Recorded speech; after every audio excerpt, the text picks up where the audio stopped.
আমিও অসহায় বাবার একজন মেয়ে। আমার বাবা অনেকটা দরিদ্র। সে কৃষি কাজ করে। যৌতুকের অভাবে আমাকে বিয়ে দিতে পারছে না।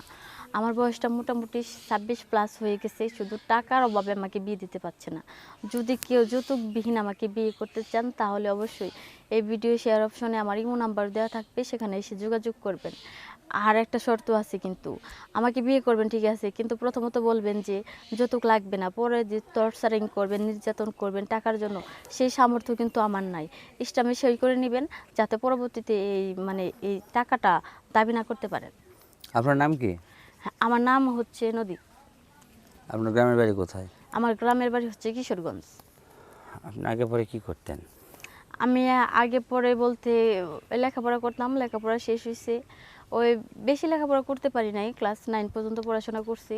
বাবার ওরকম সামর্থ্য নাই যে আমাকে পড়াশোনা করাবে। এই টাকা পয়সার অভাবে পড়াশোনা হয়নি। ঘরে বড় ভাইও নাই, আমরা 3 বোন। আমি সবার বড়। আমার বিয়ে হচ্ছে না দেখে বাকি 2 বোনেরও বিয়ে হচ্ছে না। আমার ফ্যামিলিটা অনেকটা দরিদ্র। যে আমাকে বিয়ে করবে সে অবশ্যই আমার ফ্যামিলিকে দেখতে হবে, কারণ আমার ফ্যামিলিকে মানে দেখার মতো কেউ নাই। আমি চাচ্ছি যে আমাকে বিয়ে করবে সে আমাকে বিয়ে করে সে তার ছেলের দায়িত্ব পালন করবে আর কি আমার বাবা মার উপরে। শুধু খালি আপনার 3টা বোন, এই তো? হ্যাঁ, আমরা 3টা বোন। আচ্ছা, আপনি এখন দেশি না বিদেশি চান? দেশি বিদেশি যেটাই হোক, কিন্তু মন মানসিকতা যেন ভালো থাকে। আর মূল কথা হচ্ছে যে আমার ফ্যামিলির দায়িত্ব যেন নেয়। ওই পুরো দায়িত্ব নিতে বলবো না, আর কি টুকিটাকি যেন সাহায্য করে আমার বাবাকে। আপনার বয়স কত? বললামই তো আমার বয়স হচ্ছে 26+।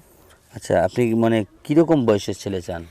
আমার বয়স যেহেতু বেশি হয়ে গেছে, কারণ আমি এখন একটা কম বয়সী ছেলেকে যদি বিয়ে করি তার সাথে আমার সংসার হবে না। আমি চাচ্ছি যে 40-45 বছর এরকম একটা বয়সের ছেলেকে বিয়ে করতে। কারণ একটা ছেলের বয়স যখন 40-45 বছর হয়ে যায়, ছেলেটা অবশ্যই অবিবাহিত থাকে না, বিবাহিতই থাকে।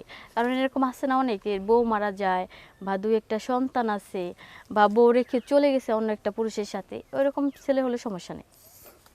যদি ছেলে সন্তান সাথে থাকে, বউ নাই, বউ চলে গেছে জামাই ফেলে থুয়ে, এরকম হলেও চলবে, তাই তো? এরকম হলে চলবে। তার যদি সন্তান থাকে, আমি তার সন্তানকে আমার নিজের সন্তানের মতো করে মানুষ করব।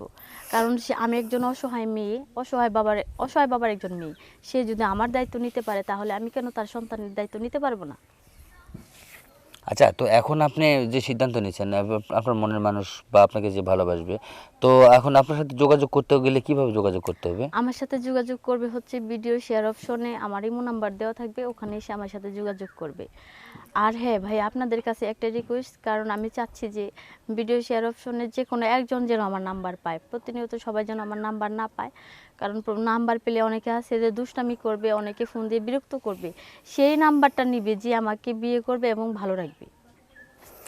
দর্শক, আপু অনেক কষ্ট মনের মধ্যে আপুর। তো যাই হোক, এখন আপু একটা গরিব ঘরের মেয়ে। তো আপুর যদি ভালো কোনো মনের মানুষ হতে চান তাহলে অবশ্যই ভিডিওটি শেয়ার করবেন এবং ভিডিওটি লাইক করবেন, কমেন্ট করবেন। আর শেয়ার অপশনে গিয়ে আপুর নাম্বার আছে, নাম্বারে যোগাযোগ করবেন। ধন্যবাদ সবাইকে।